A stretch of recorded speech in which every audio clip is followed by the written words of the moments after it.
Hey guys, it's Sam here and welcome back to another video. Today I am going to be talking about the corruption in football.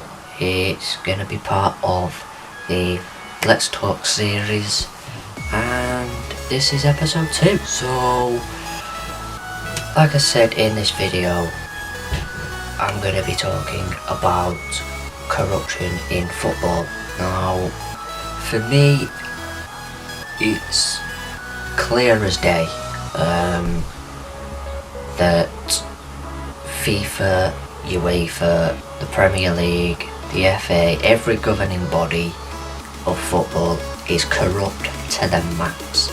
It's so obvious, and the thing that annoys me so much is that it's not just the fact that it's just so one-sided and just favours the rich, and that's all football's become, but it drowns out competition.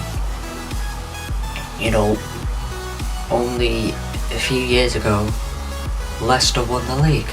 They were what was it, like, was it 1,000 to 1 or like 5,000 to 1, something ridiculous like that, and they won it. They beat the odds, they won it. That was probably the last time that will ever happen, because you simply cannot win the league now if you don't spend money. It's not possible.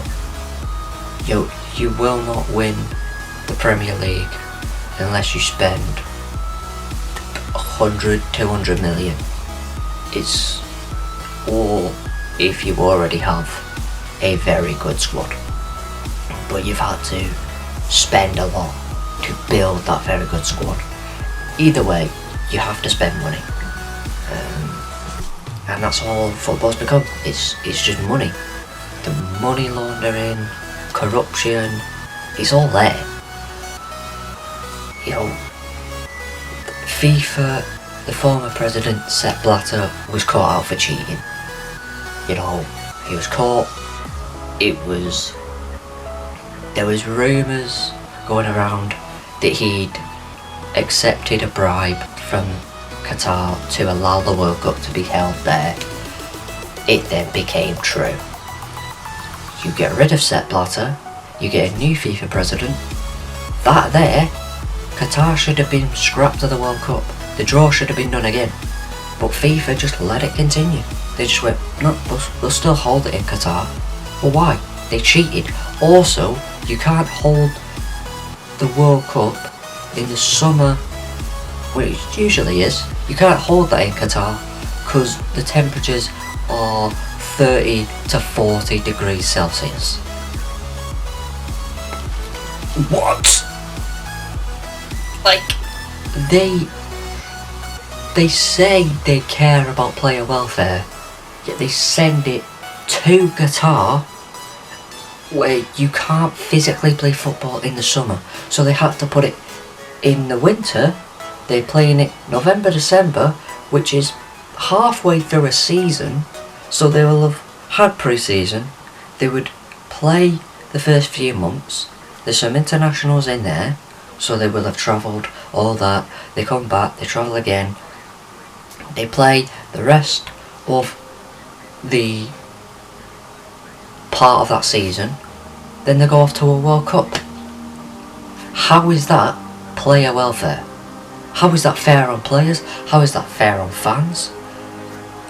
What on earth has just happened? And what happens to the players that don't go to the World Cup? Are they just stuck for almost 2 months not playing football, halfway through a season? It's ridiculous. I still think Qatar still has the death penalty for being gay, I think, unless they changed that recently. I know when they got the bid, that was the first thing that I noticed, was they have the death penalty for being gay.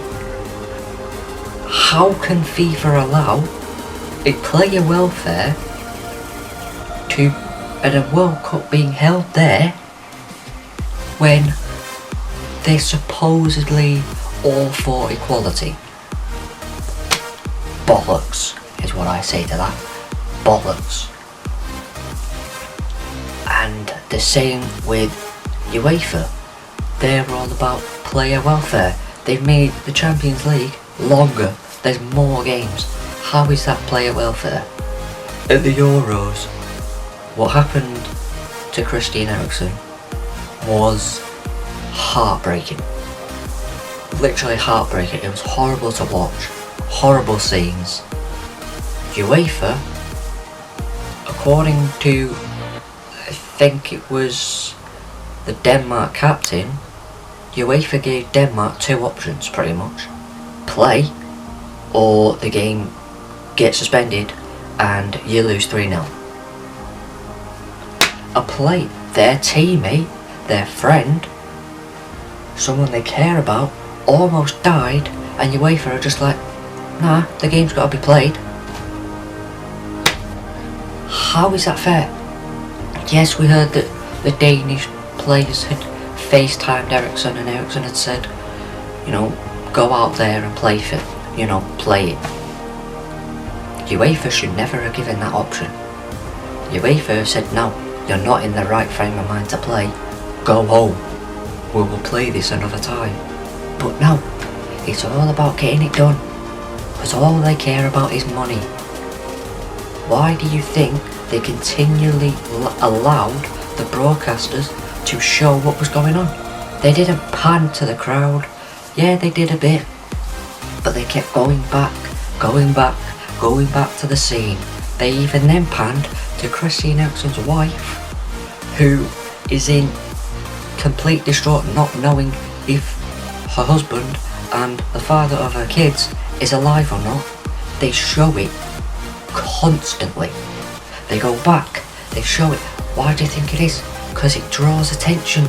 Because it's all about the views. It's all about the money. They couldn't care less. If you're not making money, fuck off. That is their agenda. And it is criminal. It should be criminal. Yet it's not. Because it's still allowed to go on. The Premier League aren't good guys. There are no good guys in football. It doesn't exist. All the governing bodies are corrupt. There is no good guys in football. You saw that with the Super League. Everyone tried to make it all about unity. They tried to make it about football. They were like, this is just for the greed. Which it was. But UEFA, you created more games in the Champions League, more money, that's about greed. FIFA only cares about greed. The Premier League is all about greed, which is why they never really heavily sanctioned the top six, or the big six should I say, because they know if they sanction them, they'd be in trouble. They couldn't relegate those six, because those six are what brings the Premier League money, brings all the best players over, brings the views. It's all about the money. Man City were nothing before they were owned by their owners. Nothing. They'd won jack shit. They'd won a few titles here and there, a few cups, but they were nowhere near a big team. Nowhere near. What right does Man City have to be a top club? They haven't earned the right. They're a top club because of money. That is it. Liverpool, United, Arsenal, Aston Villa, Everton, Nottingham Forest, they're all big clubs because they've won shit. They won shit before the money came in. They've actually had to build their way up. City don't, they just got There you go. Chuck a load of money at you. Premier League didn't stop it. They weren't like, maybe we should have a little look into this. Maybe we should implement a salary cap or a cap on how much you're allowed to spend. They say they do with financial fair play, but realistically, you can still spend 200, 300 million a season, and that's fine. What? Wait, what? How is that fair? How is that allowed? When the reason I said that you can't win the league now is it's proof. We went 30 years without winning a title. We only won the league because we sold Coutinho, we then signed Van Dijk, we signed Alisson. All through though, that money that we'd got for Coutinho, we had to spend money to win it. You can't win the league now just based on performances or just based on being a competitor. To compete, you have to spend money. It's all football's become. Football is a dead sport. People say it's dying, it's dead. It's been in the ground for years, it's gone. We all, as fans, joined together to stop the Super League. We're like, it's just based on greed, you're taking our clubs away, you're ruining the future of football. We all banded together and all stopped it in 48 hours or less. We then transferred to the owners. We're like, get these owners out, they don't deserve to be in, they're only about the money. The minute the European Super League got stopped, all I saw, big news, were fans being like, FSG, if you want to make amends, go and sign Mbappe. Same thing was happening with United. If you want to make amends, go and sign Sancho. Same with City, the same with Chelsea. If you want to make amends, go and sign Erling Haaland. What is the difference? You are just then pressing on for the greed, because all you care about is your club spending money. Again, it's all about the money. If your club, if the top 6 clubs don't spend a single penny in a window, the fans kick off. They're like, how the fuck can you not spend money? You've got the money, spend it. Yet when they try to line their own pockets, all of a sudden the fans don't like that because it doesn't benefit the club. Alright, fair enough. But why are you so excited when the club spends money, a lot of money, and all of a sudden there's no competitiveness? Because that was the key element that no one really liked about the Super League, was the fact that the founding 12, was it, couldn't get relegated from it. No matter what happened, no matter if you lost every single game, you couldn't be relegated. No matter if you were relegated from your league, from your actual league, so Liverpool were relegated from the Premier League down into the Championship, they'd still be playing in the Super League. That made no sense. There was no competition. The same thing's happening when your club is spending 200 million a season. There's no competition. There's none. It's gone. You won't see a Leicester win the league again because they simply aren't going to spend 200 million. They can't compete with City. The minute that clubs like Leicester, like Villa, West Ham, Newcastle, all these other, Everton as well, all these other big clubs, because they are big clubs. If you look at their history, they're big clubs, some of them probably bigger than some of the teams in the top 6. They're not allowed those players because the minute they're after a big player, City will come and grab him. They'll be like, actually, we want him. Come on. That's just fair. That's fair. No competition. All the players care about is getting the big money move. You ain't gonna see a big player playing for Villa or Newcastle.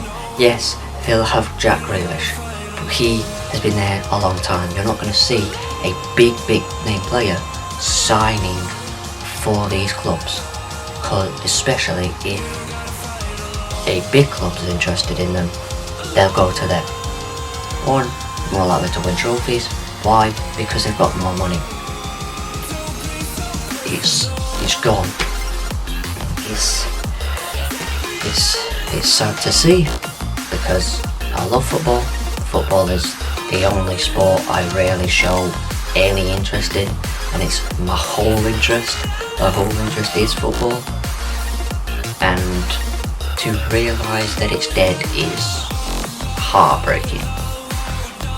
What can we do about that? Well, first of all, we simply have to get corruption out. You have to get rid of these organisations, and basically football has to start again. There has to be a complete wipeout of all of the governing bodies, and you start again. You have to take the money away, and you have to dish it out equally. Everyone gets the same amount of money. If you win something, you'll get a bit more. Obviously, it's only fair. If you won the league, you won the European Cup, the FA Cup, whatever, you get a bit more, but you don't just automatically, because you're a big club, get 200 million even if you finish 7th. Makes no sense, because the team that might finish 6th, like a West Ham or a Leicester, will maybe get 80 million, whereas you finish 7th, you get 200 million. How is that fair? That doesn't make any sense to me. And yes, some of the clubs will rather put it into academy or to keep them afloat, which you have to do.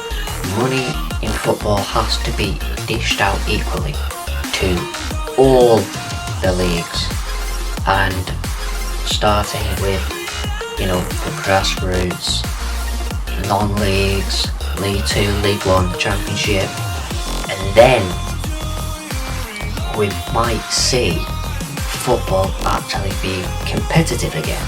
It's what I want. I want to see. The reason why we love football is there is a chance that a Wycombe could play Premier League football. There's a chance that is massive. And to even consider the fact that that might not ever happen again is heartbreaking, because that's why we love football.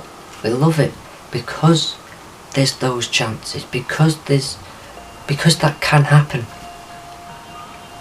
In the modern era, it's gone. The whole idea of having this great run, this opportunity, a Wimbledon beating a Liverpool in a final, you wouldn't ever see that, ever, anymore. It wouldn't happen. And it's gone.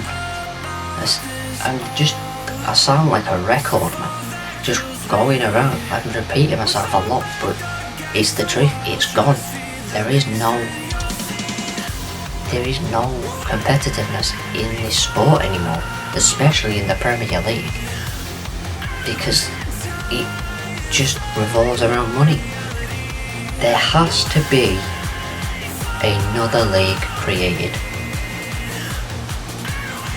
There has to be another league in between the Premier League and the Championship, because there are too many clubs that are far too good for the Championship but cannot compete financially in the Premier League.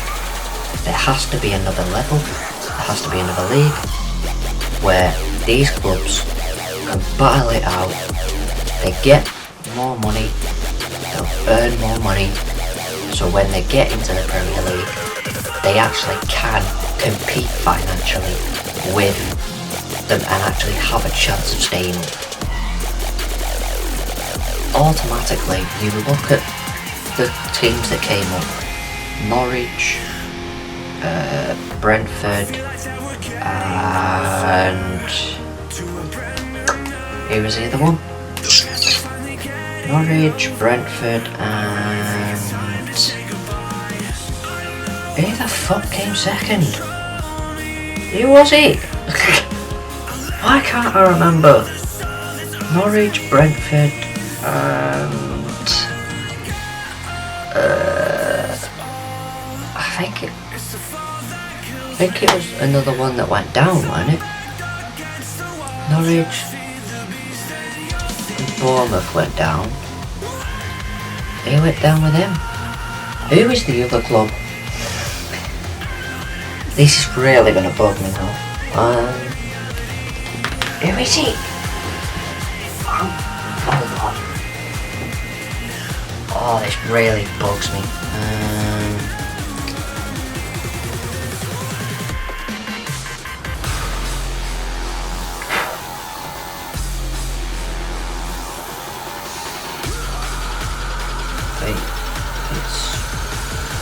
It's just so annoying. But I don't remember. Who was it? It was Watford, that was it. Watford.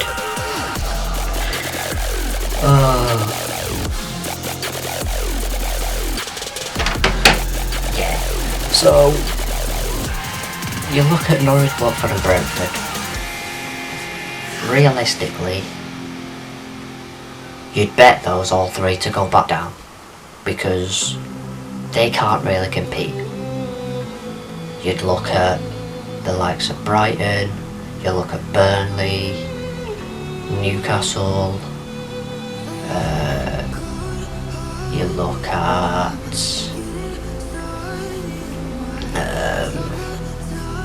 probably look also well, you look at Sheffield United for instance.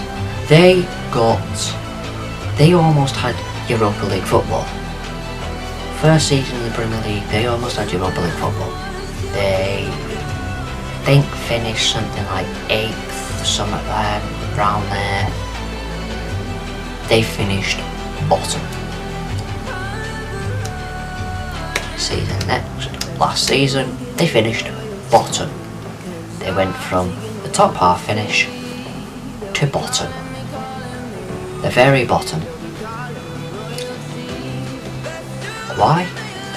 Well, let's have a think here. Sheffield United don't have a lot of money. They didn't spend a lot when they came up. But, no, some of these newly promoted sides don't, and they kind of get a good enough result. They finished in the top half. They almost had European football. All of a sudden, they finished rock bottom and are completely gone. Why? Why is that?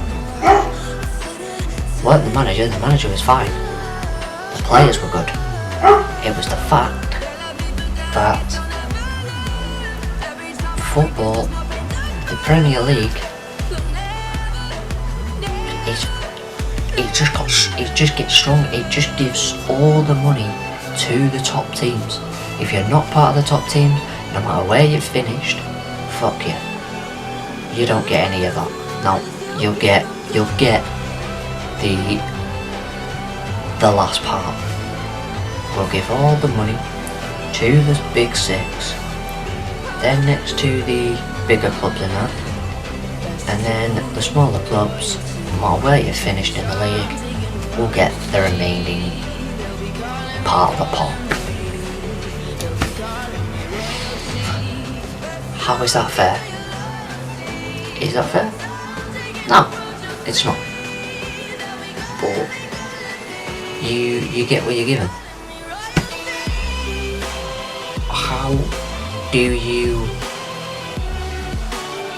How is that composition? Like,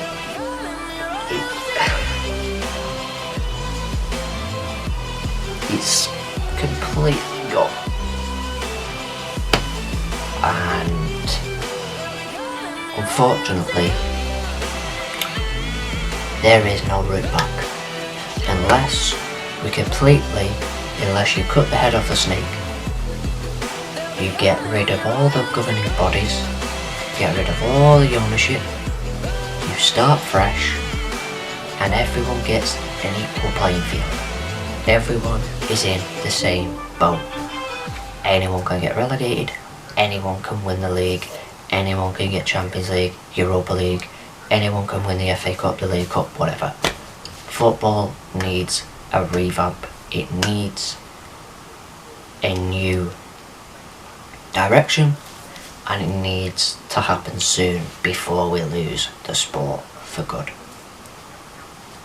That's been Let's Talk. Please leave a like, please subscribe. I'll see you guys in the next one.